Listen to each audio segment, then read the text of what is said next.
Welcome to Judy's kitchen.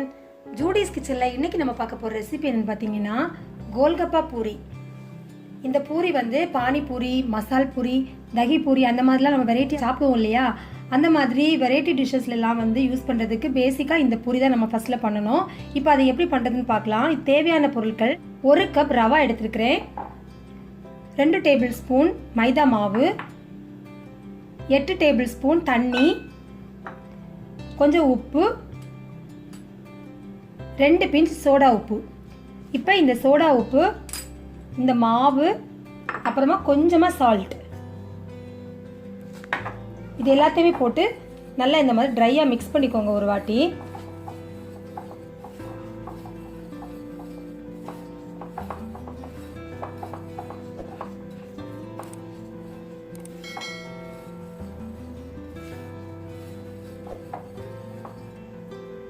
இப்போ நம்ம எடுத்து வச்சிருக்கிற தண்ணியை மொத்தமாக இதில் வந்து சேர்க்க வேண்டாம். 2 வாட்டி இல்லைன்னா 3 வாட்டி நம்ம வந்து சேர்த்துடலாம்.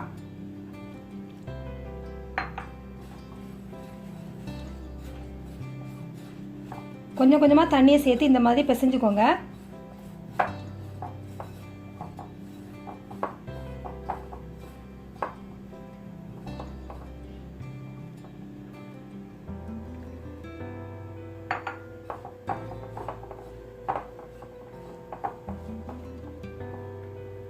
இப்போ கடைசியாக இருக்கிற தண்ணி கூட சேர்த்துடலாம்.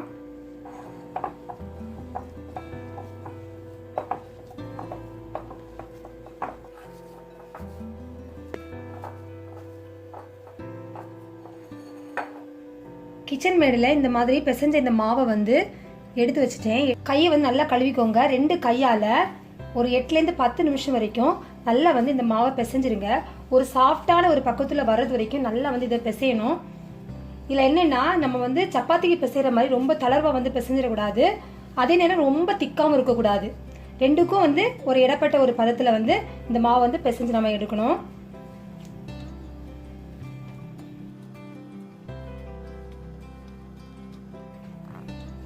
பத்து நிமிஷம் இந்த மாவை நல்லா பிசைஞ்சதுக்கப்புறமா இந்த மாதிரி நல்ல சாஃப்டாக மாவு கிடச்சிருச்சு. இப்போ இதை வந்து ஒரு பவுலில் வச்சு ஒரு ஈர துணியால் மூடி ஒரு 30 நிமிஷம் நம்ம வந்து இதை வச்சிடலாம்.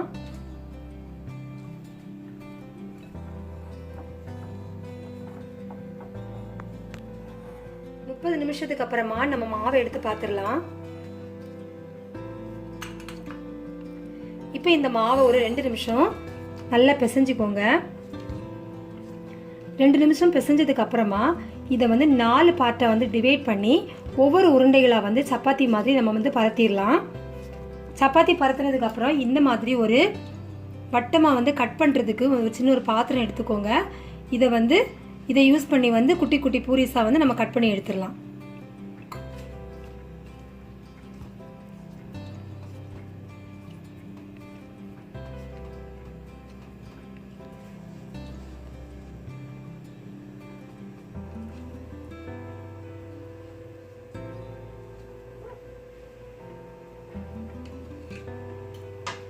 இந்த மாதிரி 4 உருண்டைகள் பண்ணதுக்கு அப்புறமா இந்த மாவு பிசைஞ்ச பவுலில் வந்து நான் 3 பீசஸ் எடுத்து வச்சிடுறேன். அதில் அந்த ஈர துணி அப்படியே வந்து மூடி வச்சு இந்த பக்கத்தில் வச்சிடுறேன். இப்போ இந்த ஒரு உருண்டையை வந்து தேய்ச்சிடலாம். அதுக்கு முன்னாடி நம்ம தேய்க்கிற அந்த கல்லில் வந்து கொஞ்சமாக எண்ணெய் ஊற்றிக்கோங்க. எண்ணெய் இந்த மாதிரி ஸ்ப்ரெட் பண்ணி விட்டதுக்கப்புறமா நம்ம ரோல் பண்ணுற அந்த ரோலிங் பின்லேயும் லைட்டாக வந்து இந்த எண்ணெயை தேய்ச்சிக்கோங்க.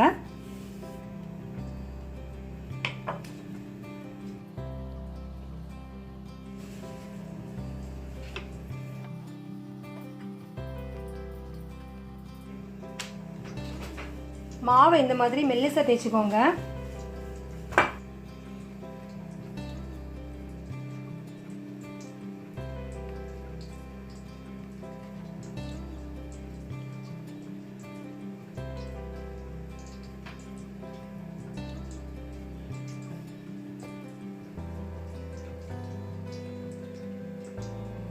இந்த எக்ஸ்ட்ரா மாவு எல்லாத்தையுமே எடுத்து வச்சுட்டு கடைசியாக வந்து நம்ம உருட்டிக்கலாம்.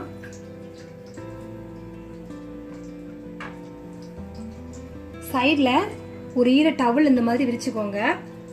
இப்போ நம்ம தேய்ச்சி வச்சிருக்கிற இந்த பூரியெல்லாம் இதில் எடுத்து வச்சிடலாம். எதுக்காக இந்த மாதிரி வைக்கிறேன்னா, நம்ம அந்த பூரி வந்து காஞ்சி போகாமல் இருக்கிறதுக்காக தான் இந்த மாதிரி நம்ம வைக்கணும்.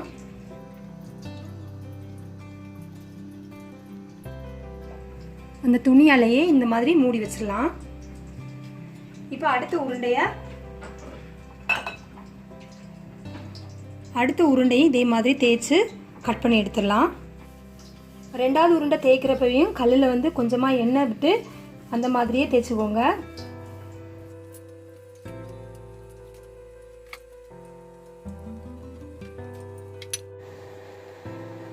எண்ணெய் சூடானதுக்கு அப்புறமா தீயை வந்து மீடியம் ஃப்ளேமில் மாற்றிட்டு ஒவ்வொரு பூரியாக வந்து நம்ம பொரிச்சிடலாம். பூரி போட்ட உடனே இந்த கரண்டியால் வந்து லைட்டாக இந்த மாதிரி அழுத்தி கொடுத்தீங்கன்னா பூரி நல்லா மேலே எழும்பி வரும்.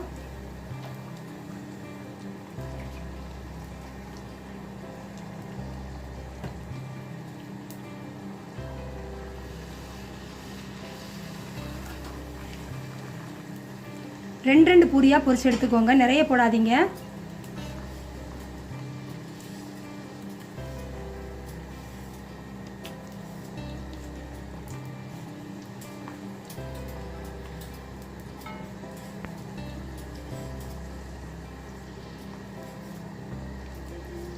இந்த கலர் மாறி இந்த மாதிரி ஒரு கோல்டன் ப்ரௌன் வந்த உடனே நம்ம எடுத்துடலாம். சூப்பரான கிறிஸ்பி கோல்கப்பா பூரி வந்து ரெடி ஆயாச்சு. இதை எல்லாருமே கண்டிப்பாக ட்ரை பண்ணி பாருங்கள். இதை நீங்கள் செஞ்சு வந்து ஏர்டைட் பாட்டிலில் வந்து போட்டு வச்சிங்கன்னா 1 மாதம் வரைக்கெல்லாம் வந்து கெட்டு போகாமல் நல்ல கிறிஸ்பியாக இருக்கும். இது ஒரு பேசிக்கான ஒரு பூரி தான். இதை வச்சு நம்ம நிறைய டிஷ்ஷஸ் பண்ணலாம். பானி பூரி, தகி பூரி, பேல் பூரி, மசால் பூரி, அந்த மாதிரி நிறைய வெரைட்டி டிஷ்ஷஸ் எல்லாம் வந்து ஃபியூச்சர் வீடியோஸும் நம்ம பார்க்கலாம். கண்டிப்பாக எல்லாருமே வந்து இதை ட்ரை பண்ணி பாருங்கள்.